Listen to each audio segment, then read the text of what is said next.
मैं भारतीय सेना से रिटायर्ड हूं, ईमानदार हूं, इसमें मैं ये अपने आप बता रहा हूं। इसलिए आपको खुशी होनी चाहिए कि कोई आदमी तो है फौजी, और फौजी सभी ईमानदार होते हैं मेरे मित्र, सभी ईमानदार। क्यों बता रहा हूं? क्योंकि 17-18 साल की उम्र में जब ये पढ़ते हुए होते हैं, जब मैं पढ़ रहा था 17-18-19 साल की उम्र में, मेरा स्टडी पीरियड था, मैं बीएससी कर रहा था, उसी समय में 95 दिसंबर में भर्ती हो गया।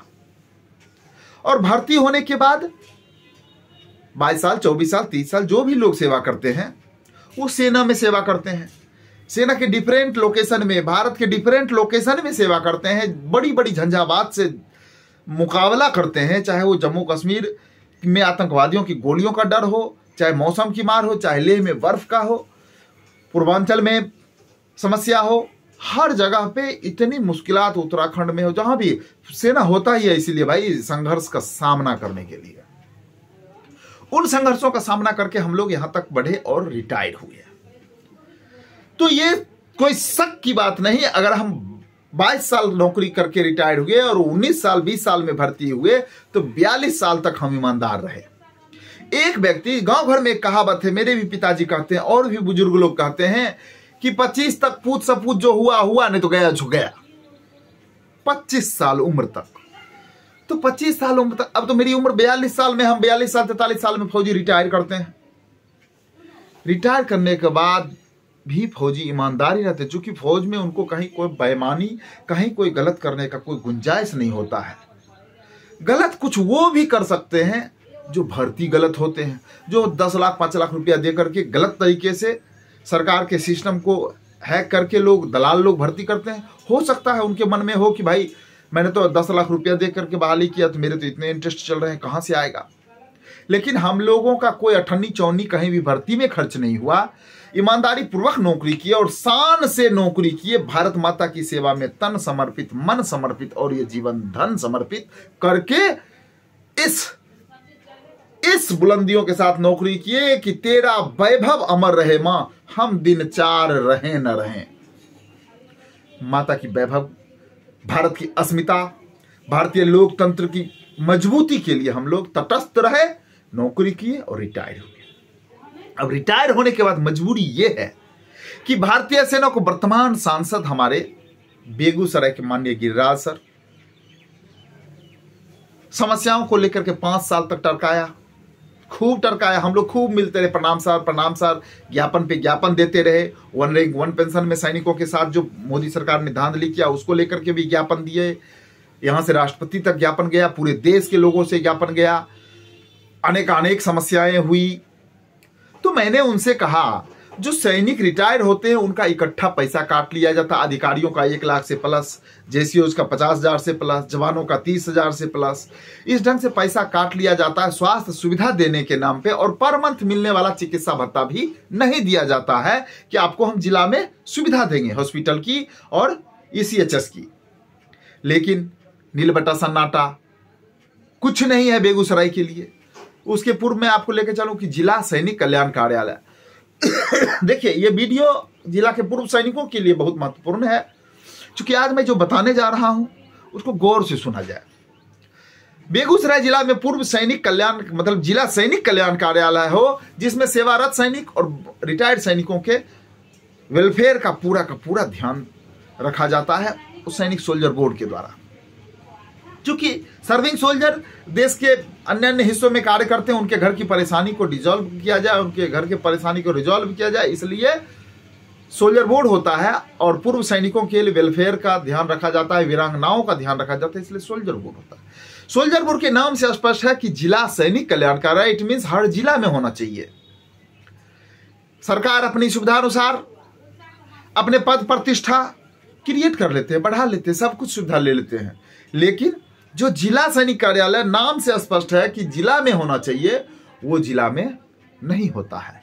इसके लिए परम श्रद्धेय स्वर्गीय रामदेव राय जी से जब हम लोग मिले थे तो उन्होंने सदन में इस मुद्दा को उठाया था, बिहार सरकार के विधान पटल पे, कि भाई बेगूसराय में क्यों नहीं पूर्व सैनिकों के लिए जिला सैनिक कल्याण कार्यालय है। सरकार ने लीपापोती कर दिया क्योंकि उस समय सरकार जदयू और भाजपा की थी।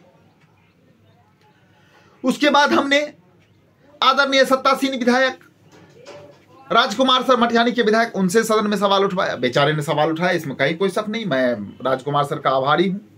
लेकिन इनकी सरकार इनके सवाल को भी लिपापोती कर दिया। यही चीज मैंने नगर विधायक कुंदन सर से कहा था, कुंदन सर ने सदन में सवाल उठाना उचित नहीं समझा। उसके पूर्व बोगो सिंह सर को कहा था, बोगो सिंह भी सवाल उठाना उचित नहीं समझे। तो कहीं न कहीं ये राजनेता जो है अपनी निहित स्वार्थ के लिए किसी का काम या किसी के मुद्दे को सदन में उठाए या काम करवाए, गॉड नोज, लेकिन सैनिक निस्वार्थ भाव से आपकी मदद करता है। 2019 में बहुत सक्रिय थे पूर्व सैनिक संघ के सभी सदस्य गिरिराज सिंह के लिए, भाजपा के लिए, लेकिन विगत 5 साल में उनका कार्यकाल अब खत्म हो गया। 5 साल में उन्होंने सैनिकों के लिए कुछ भी नहीं किया, कुछ भी नहीं किया। न तो इनसे जिला में हॉस्पिटल की व्यवस्था हो पाई, न जिला में ECHS पॉलीक्लिनिक आ पाया, न CSD खुल पाया, न जिला में सोल्जर वार्ड हो पाया, न जिला में सैनिक के लिए ऑफिस की व्यवस्था सही ढंग से हो पाया, ऑफिस टूट गया, कुछ भी नहीं हो पाया। एक छोटा सा इतना वो DTO कॉम्प्लेक्स में करकट का मिला है, न बिजली है न पंखा है। उदासीन तरीके, सरकारी उदासीनता के पूर्व सैनिक शिकार हैं, क्योंकि ये राजनेता और जो आम जनता है ना, ये भी आप समझ रहे हैं कि सैनिक कोई सुविधा की चीज नहीं, सैनिक को सुविधा। मुझे याद है, और मैं ये बात बता रहा हूं देश की जनता को, जब करगिल लड़ाई लग गया था और हम लोग उसमें मार्च कर गए थे, तो हर जगह रोटी, ब्रेड, बिस्कुट, दूध, पानी लेकर के यहां से लेकर के जम्मू तक ट्रेन में रोक कर करके जबरदस्ती ग्रामीण लोग, क्यों? उनको ये था कि कहीं यूक्रेन और कहीं ऐसे घटना होता है जिसमें आम पब्लिक के ऊपर बम्बार्डमेंट होता है तो आम आवाम की हत्या होगी, कितने लोग मरेंगे, हजारों लोग मरेंगे, युद्ध हो गया। तो इसलिए इन फौजियों को पूरा सम्मान के साथ माला उला पिन्हा करके भेजिए ताकि ये बेचारे देश के लिए। अरे भाई, हम तो नमक हराम नहीं है, देश के कोई सैनिक नमक हराम नहीं होते। देश के लिए किया, 550 सैनिकों की शहादत हुई, कारगिल विजय ऑपरेशन जीता गया। खैर चलिए, वो सब तो होता है भाई, तनख्वाह लेने तो करना पड़ेगा। बट ये नेता कितने निकम्मे हैं कि पूर्व सैनिक को सुविधा के नाम पर कुछ भी नहीं देते हैं, कुछ भी नहीं दिए 5 साल में। अब हम बताइए क्यों गिरिराज सिंह को वोट दें, क्यों पूर्व सैनिक गिरिराज सिंह को वोट दें? इसलिए बेगूसराय के पूर्व सैनिक के सामने एक बहुत बड़ी चुनौती है कि आपके किसी काम को 5 साल नहीं किया माननीय गिरिराज सिंह ने, और केंद्र सरकार ने भी अग्निवीर ला करके युवाओं को गुमराह किया, फौज की छटनी कर दी। जो अभी वर्तमान सेवारत है, मिलते हैं तो बताते हैं। ये हो रहा है खेला, जॉब कम कर दिया गया इन लोगों के द्वारा, सेना का भी जॉब कम कर दिया, सिविल में सारे जॉब कम कर दिए गए। तो मैं किसी पे आरोप नहीं, मुझे स्थानीय सांसद सही चाहिए जो मूलभूत सुविधाओं से पूर्व सैनिकों को भी फलाफल कर सके, उनको सुसज्जित कर सके। पूर्व सैनिकों को जो सुविधा मिलने चाहिए जिला में, वो जिला में मिलना चाहिए, नहीं तो कुछ भी नहीं होगा। मैं माननीय 7 विधायक साहब से कहता हूं, बेगूसराय के 7 विधायक जी सुन लीजिए, ये सैनिक मुखर होके आपका विरोध करेंगे। चूंकि सबको, राजवंशी सर भी आए थे हमारे कार्यालय में, वो भी हमारे कार्यालय को देख करके रो रहे थे बेचारे। आहा, जो सैनिक इतनी बड़ी कुर्बानी देता है, उस सैनिक के कार्यालय का ये हाल, उस सैनिक के लिए जिला में कुछ नहीं। लेकिन वो सिर्फ हमारे ऑफिस में बोलकर चले गए, आगे कहीं नहीं बोले, कहीं नहीं बोले। तो 7 विधायक कान खोल सुन लीजिए, आगे चुनाव आपका भी 2025 में होना है और सैनिक संघ कमर कस लिया है। इस बार गिरिराज सर के खिलाफ हमने कमर कसा है, चूंकि इन्होंने 5 साल टरकाया है। आगे कौन आते हैं मैदान में, उनके हिसाब से हम लोग कार्य करेंगे। चूंकि पूर्व सैनिक अब अपनी मूलभूत सुविधाओं के लिए जग गए हैं, इनको जब तक आप सुविधा जो मूलभूत अन्य राज्यों में और केंद्र शासित प्रदेशों में जो मिल रहा है, उस सुविधा की बात नहीं होगी, तो देश के पूर्व सैनिक नहीं, बेगूसराय के पूर्व सैनिक अब इस बार आपसे 2 हाथ करेंगे। इसलिए करेंगे कि आप बोलते कुछ है और करते कुछ है। लास्ट सीन में बता देता हूं। पूर्व सैनिक को, बेगूसराय के पूर्व सैनिक सुन लीजिए। हम लोग गए थे, डेलीगेशन मिले थे जब अभी लास्ट में गिरिराज सर से रशियन गेस्ट हाउस टाउनशिप में, अध्यक्ष महोदय थे साथ में। उन्होंने कहा हम तो आवेदन लिख देते हैं। तो मैंने कहा सर आपके आवेदन पे तो कोई कार्रवाई नहीं होती है, आपके आवेदन लिखने से क्या होता है?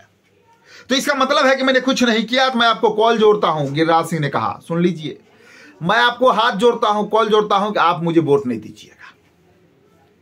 उसके बाद जब हम लोग निकल गए तब उनका वर्सन था, ये सिपाही तिपाही आ जाता है, अरे हम देश के वफादार सिपाही हैं, भारत माँ के वफादार हैं, हम कमीशन खोरी नहीं करते हैं, हम अपने इर्द गिर्द घूमने वाले 5 आदमी को पेट्रोल पंप दे करके ऐसे नाटक ने। मुझे फोन पे अमरिंदर अमर जी जो सांसद प्रतिनिधि हैं उन्होंने कहा था, धमकी दिया था।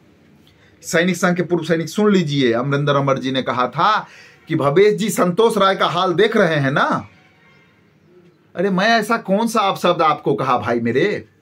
अपने हक की बात किया और जोर से करूंगा, क्योंकि मैंने आपको मत दिया है, मैंने आपको वोट दिया है और जिले की जनता से दिलवाया है, हम अपने रिलेटिवों से दिलवाया, हम अपने संबंधियों से दिलवाया वोट 2019 में आपको। तो अपने हक की बात करने के लिए मैं कहां जाऊं? इसलिए सभी पूर्व सैनिक, ये ऊपर मोदी जी बने या गोदी जी बने, कोई बने, हमको उससे लेना देना नहीं है। हमारा सांसद सही हो, जो हमारी जनता की सुने, जो इस श्री कृष्ण बाबू की कर्मभूमि का सही ढंग से विकास कर सके। ये जो बोरा में भर भर के हमारे युवा आंध्र प्रदेश, तमिलनाडु, मद्रास और कहां कहां चले जाते हैं, लुधियाना, पंजाब काम करने के लिए, गुजरात, उनको कम किया जाए, यहाँ के प्रतिष्ठानों में उनको स्थान दिया जाए।